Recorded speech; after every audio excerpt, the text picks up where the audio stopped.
So I saw this movie the other night. Freaky flick. Awesome. Were you guys fans of the horror genre before you signed on to this, or is this new territory for you? I love horror movies. I loved the first and second Insidious, so I was so excited to be a part of it. She hates scary movies, so she was well, only because they're so scary, but this one is like so scary. And what's great about this this chapter is that, like, even if you haven't seen the first and the second, you can just jump right into it. It makes complete sense. But like the cool thing is, if you're big fans of the first and second one, you won't be disappointed. You definitely, it definitely connects all three movies together. Yeah, which is so cool. Now it's also new territory for you as far as the type of movies you've been in before. How is it being on a set for a horror film? Oh gosh, I loved it. I had so much fun. It was really intense, but I love filming that kind of stuff. Yeah. But I think what was so great about it is like doing stunts and how getting to do that work as well, which was really neat.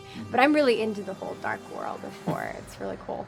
Now, I saw in the press notes that Lee had a movie night before you guys started filming. Yeah, What was that like? I know, he had us all come over to his house, and over the hills we saw like The Shining. He put it on outside. So like Dermot came and Lynn Shay and we were all watching it outside really late.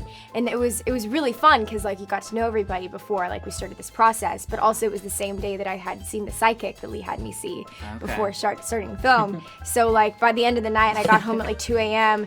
and I was so freaked out. Very spooky I seen A Psychic, The Shining, and then Lots going on. There was a lot happening, and I was like kind of creeped out a little bit. How was it seeing a psychic?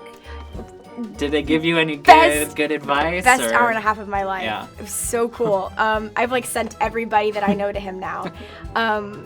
He predicted a lot, and every single thing that he said was going to happen has happened. And like people that I'd meet, and it's really cool. And now for you guys, you had just finished working together on another film.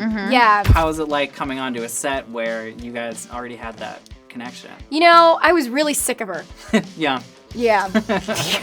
I'm really kidding. Yeah, no, we had so much fun, and in Gem and the Holograms that we shot, you know, there's 4 of us, and so it was cool to just do like one-on-one like best friends and like it was a completely different movie. Like I had neon orange hair playing the guitar. I had blue hair. Like, this one I have pink. Yeah. This one it's like dark, and it was done like two weeks after I think I finished. But it's always great to work with people that you enjoy, and I read that you actually suggested Well, I you got all this good. I told you to audition for the part. Yeah, no, she called me. She called me. She's like, "There's a part. Like, it'd be perfect for you." She was with me like when the day that I had my final callback or whatever for it. I was like, "I'm really excited, and there's this part for you, and you should really get in on it." And then Lee was talking to me after he saw her read. He's like, "I think we want to cast her. You guys got such good chemistry." Yeah. And I was like, "Oh, you should totally cast her. She's pretty cool." First time you guys saw the man who can't breathe. Yeah. On set. I mean, he is very creepy. I'll never forget that moment. The first time I saw him was when he was scaring me. Like I didn't see him before. Like in the really? rehearsal, They he kept wasn't him a there. secret? Yeah, and Lee kept everything a secret. Like if there was something that was supposed to scare me, he loved to like not have them there all day until like we're doing the scene. But I remember it was the scene where he's behind the curtain, and I didn't know he was there, and like they were doing my shot before he was there because he couldn't be there because of the camera.